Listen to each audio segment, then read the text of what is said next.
কি এমন আছে নীলা মার্কেটের হাঁসের মাংসে যে কারণে আসিফ মাহমুদের মতো উপদেষ্টারাও সেখানে খেতে যায়? বেশিরভাগ সময় যাই হচ্ছে 300 ফিটের নীলা মার্কেট বলে একটা জায়গা আছে, আপনারা জানেন, ওখানে হাঁসের মাংস খুব ভালো পাওয়া যায়।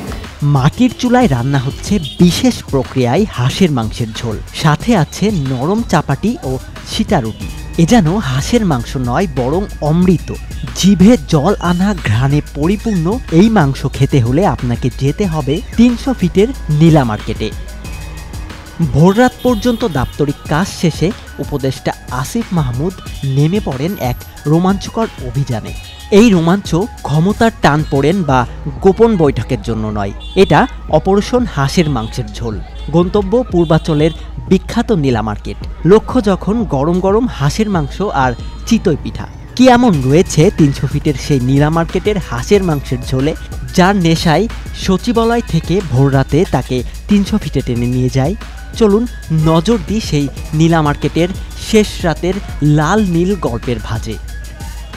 নারায়ণগঞ্জের রূপগঞ্জের পূর্বাঞ্চলের নীলা মার্কেটকে কেন্দ্র করে বালু নদীর পাড়ে গড়ে উঠেছে বিশাল এক খাবারের হাট।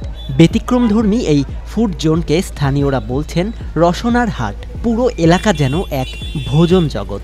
আলোর ঝলকানি, ধোঁয়ার ঘ্রাণ আর স্বাদের আমন্ত্রণে সন্ধ্যা থেকে গভীর রাত পর্যন্ত মুখর থাকে চারপাশ।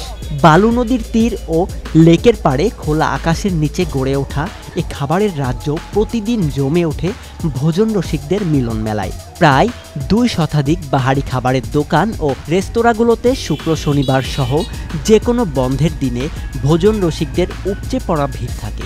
এখানে সন্ধ্যা নামলেই শুরু হয় রসনা স্বাদের মহোৎসব।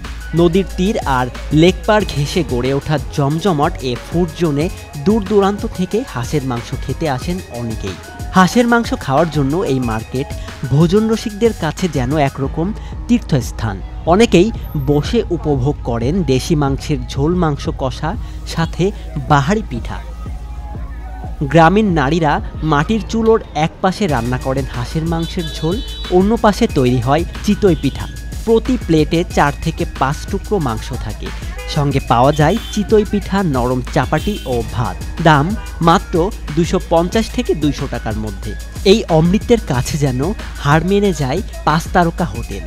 নদীর তীর ঘেঁষা নীলা মার্কেটের দোকানগুলোতে চাইলে দেশি মাছ ভাজারও স্বাদ নিতে পারেন। এছাড়া রয়েছে কম দামের চাইনিজ খাবারের দোকান এবং নানা রকম মিষ্টি, স্পঞ্জ মিষ্টি, ছানার মিষ্টি, জিলাপি, বালিশ মিষ্টি, সন্দেশ, রসমালাই, দই ইত্যাদি। তবে নীলা মার্কেট শুধু খাবারের জন্য নয়, শান্ত নিলিবিলি পরিবেশও এখানকার বড় আকর্ষণ। পাশের বালু নদীতে নৌকা ভ্রমণের সুযোগও রয়েছে। খোলা জায়গা অনেক, তাই চাইলে দীর্ঘ সময় অবস্থান করা যায়। বিকেলের স্নিগ্ধ সময় এখানে কাটানোর সবচেয়ে উপভোগ্য। পাখির ডাক, নদীর স্রোত আর টিনের চালাঘরের সারি দেখে মনে হয় যেন ছোট্ট এক টুকরো গ্রাম। খাবারের স্বাদও ঠিক গ্রামের বাড়ির মতোই।